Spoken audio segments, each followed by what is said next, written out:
ඉතින් මේ වීඩියෝෙන් කතා කරන්නේ database management system කියන සබ්ජෙක්ට් එකට අදාළව මට ලැබුණු question set 50න් 13 වෙනි question set එක පිළිබඳව. එහෙනම් අපි යමු අපේ 13 වෙනි question set එකට.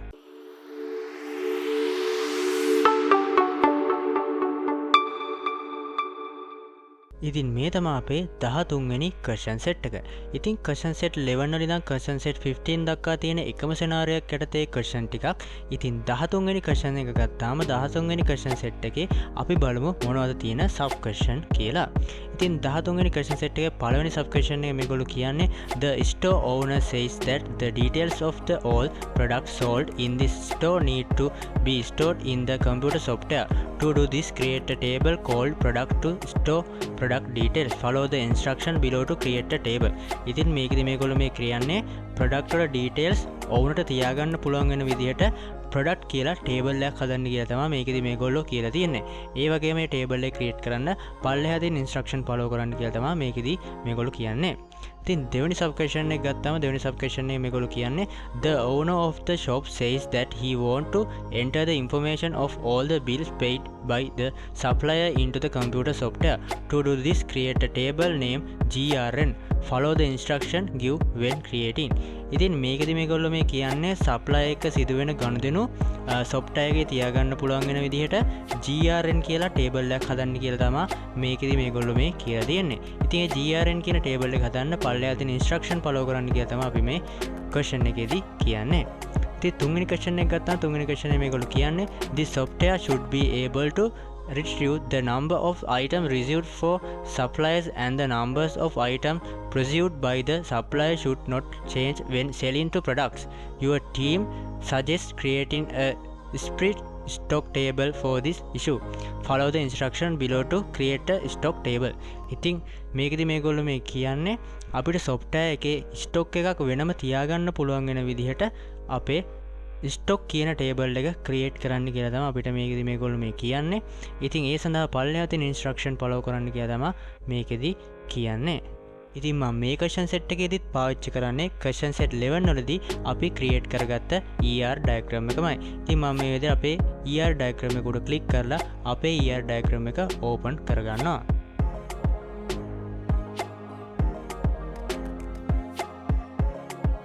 ඉතින් මේ තමයි අපි question set 11 වලදී ක්‍රියේට් කරගත්ත ER diagram එක. ඉතින් අපි මේක question set 11 වලදී වගේම question set 12 වලදී පාවිච්චි කරා. ඉතින් අපි question set 13 වලදී මේ ER diagram එකමයි පාවිච්චි කරන්නේ. මොකද question set 11 වල ඉඳන් 15 දක්වාම අපිට තියෙන්නේ එකම scenario එකක් නිසා. ඉතින් අපේ question set එක කරන්න පහසු වෙන විදිහට මම මේ විදිහට question set එක පැත්තක view කරගත්තා. ඉතින් අපේ 13 වෙනි question set එකේ පළවෙනි sub question එකේ මේගොල්ලෝ කියන්නේ product කියලා table එකක් create කරන්න කියලා. ඉතින් මම මේ විදිහට ඒ table එක create කරගන්නවා.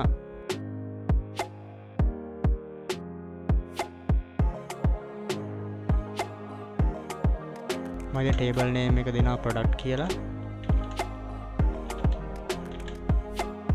ඒ වගේම මම මේ විදිහට පහලින් columns ටික add කරගන්නවා.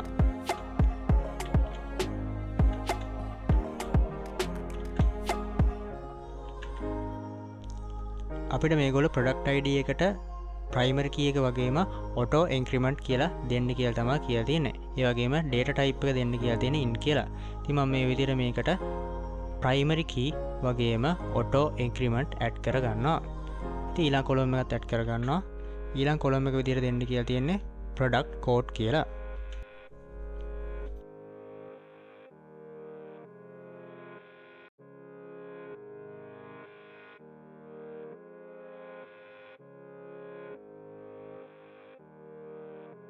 ඉතින් ඒකේ data type එක වාචා ඒ වගේම length එක 45යි.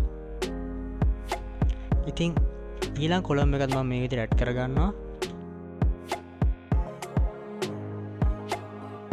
product name කියලා.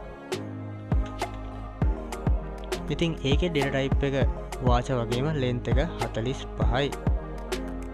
ඉතින් අපි මේ විදිහට අපේ product කියන table එකක් create කරගත්තා. ඉතින් අපේ දෙවෙනි question එක ගත්තාම දෙවෙනි question එකේ මේගොල්ලෝ කියන්නේ අපිට GRN කියලා table එකක් create කරන්න කියලා. ඉතින් අපි මේ table එකත් create කරගමු. ඉතින් මම මේ විදිහට ටේබල් නේම් එක දෙනවා grn කියලා. ඉතින් මම මේ විදිහට columns ටිකත් add කරගන්නවා.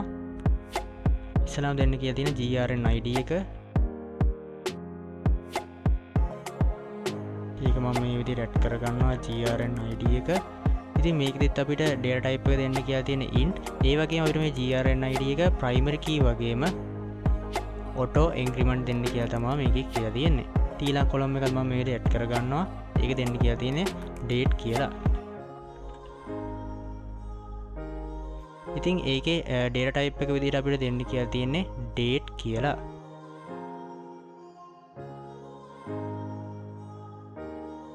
ඊළඟ column එකත් මම add කරගන්නවා. ඒකේ අපිට දෙන්න කියලා තියෙන්නේ quantity කියලා. ඒ වගේම අපිට data type එක විදිහට දෙන්න කියලා තියෙන්නේ int කියලා. ඉතින් ඊළඟ column එකත් මම මේ විදිහට add කරගන්නවා. ඉතින් ඊළඟ column එක විදිහට අපිට add කරන්න තියෙන්නේ unit price එක. ඒකත් මම මේ විදිහට add කරගන්නවා unit price කියලා. ඒ වගේම මේක data type එක අපිට දෙන්න කියලා තියෙන්නේ double කියලා. ඉතින් මම මේ විදිහට double කියලා data type එකත් add කරගන්නවා. ඉතින් ඊළඟ column එක විදිහට මේගොල්ලෝ දෙන්න කියලා තියෙන්නේ total amount එක.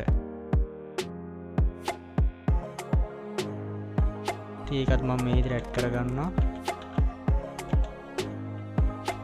total amount කියලා. හරි. ඉතින් ඒකත් මම මේ විදිහට add කරගත්තා. ඉතින් ඒකේ data type එකත් අපිට දෙන්න කියලා තියෙන්නේ double කියලාමයි.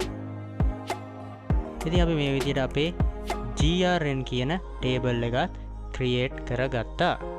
ඉතින් අපි තුන්වෙනි question එක ගත්තාම තුන්වෙනි question එකේදී මේගොල්ලෝ කියන්නේ අපිට stock කියලා table එකක් create කරගන්න කියලා. ඉතින් මම ඒ table එකත් මෙතනින් create කරගන්නවා.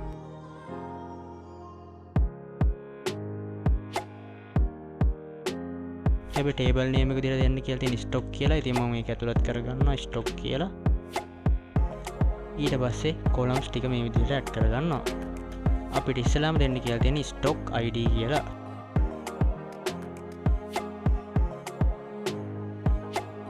ඒ වගේම data type එක int කියලා වගේම මේක primary key විදිහට තමයි අපිට තියන්න කියලා තියෙන්නේ. ඒ වගේම auto increment වෙන්න ඕනේ. ඉතින් ඊළඟ columns ටිකත් මම add කරගන්නවා. quantity එක ඒකේ data type එක අපිට දෙන්න කියලා තියෙන්නේ double කියලා. ඉතින් අවසාන column එක විදිහට අපිට දෙන්න කියලා තියෙන්නේ selling price එක. ඒකත් මේ විදිහට මම add කරගන්නවා.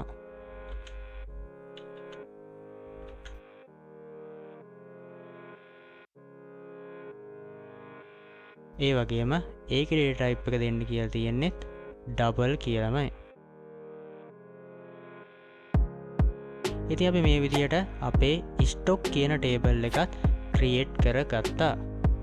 ඉතින් අපේ මේ question set එකේ කියලා තියෙන product table එක grn table එක වගේම stock කියන table එකත් අපි create කරගත්තා. ඉතින් මේ question set එකේ summary එක තමයි question set 11 වලදී අපි create කරගත්ත ER diagram එකේම product grn සහ stock කියලා table තුනක් create කරගත්ත එක. ඉතින් DBMS question set series එකේ 14 වෙනි question set එක සමග හමු වෙමු. සුබ දවසක්.